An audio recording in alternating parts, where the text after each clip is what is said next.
So I was recently asked about Jacob Rees-Mogg, the Tory MP who recently said some controversial things about same-sex marriage and abortion, or things that were interpreted as controversial and perhaps are somewhat in some circles. But he's getting a lot of a flack for it right now. So I should start by saying that I'm not a Tory voter. I don't really support the Conservative Party in any way. So with that as a caveat, I can also say that I actually found some things about his interview quite interesting. And there are a few things I could comment on. The first is that a lot of the media is reporting him as saying that he doesn't support same sex marriage. I noticed that a lot of the headlines talking about that interview are basically saying the opposite of what he said in the interview. He goes out of his way to not say that he personally judges and condemns same sex marriage. He goes out of his way to say that his opinion or judgment on it doesn't matter, and that actually he tries not to judge anyone, and that he seems to sincerely hold that belief. So it's actually not accurate to say that he doesn't support same sex marriage. What he says is that he supports the teachings of the Catholic Church because he's a Catholic.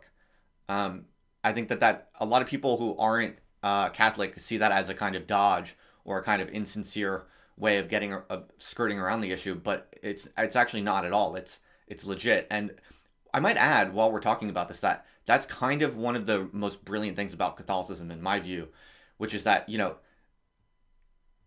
it's not like you have some sort of like personal interpretive relationship with God or something idiotic like that, like George W. Bush might think.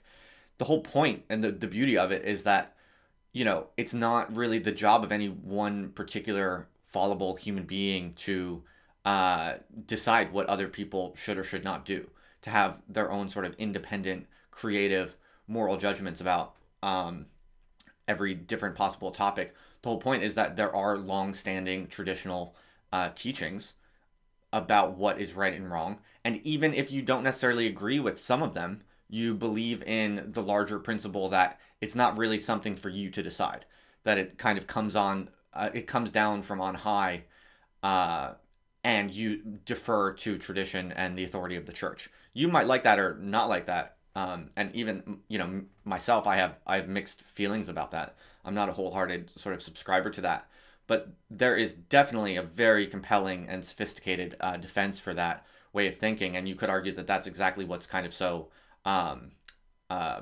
brilliant about sort of the Catholic tradition and the Catholic philosophy. And all he's saying is that that's how he sees the world. That's his perspective.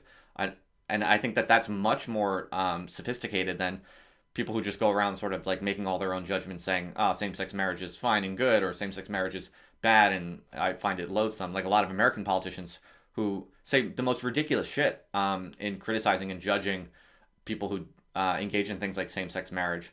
I think that's the really sort of unsophisticated and loathsome way for politicians to talk about these sorts of cultural issues that they may or may not like or dislike. So I actually think that as far as conservatives go, Jacob Rees-Mogg and his kind of sincere, committed Catholic worldview is much better.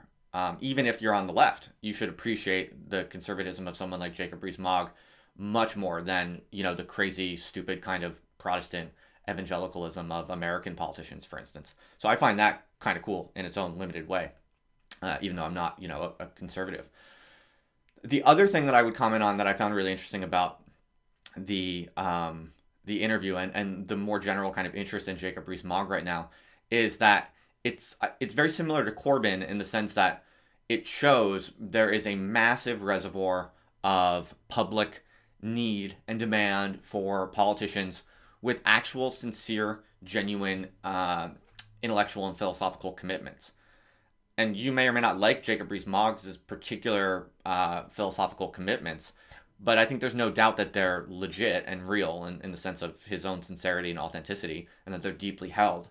And the point is, modern capitalism has so sort of hollowed out the actual beliefs of politicians. The average politician overwhelmingly is just a kind of basket of instrumental, slithering, flexible, kind of exploitative, changing, fluctuating attitudes and opinions and beliefs people who are just basically willing to say anything to appease the people that they need to appease to get what they want. I mean, this has become so deeply and perversely the norm across all of contemporary politics, and I would argue it's because of it's the nature of a capitalist kind of system to affect culture in that way. It's become so deadening and soul crushing, and people loathe it so much. And it ultimately means that no one trusts any politicians, and they shouldn't trust any politicians.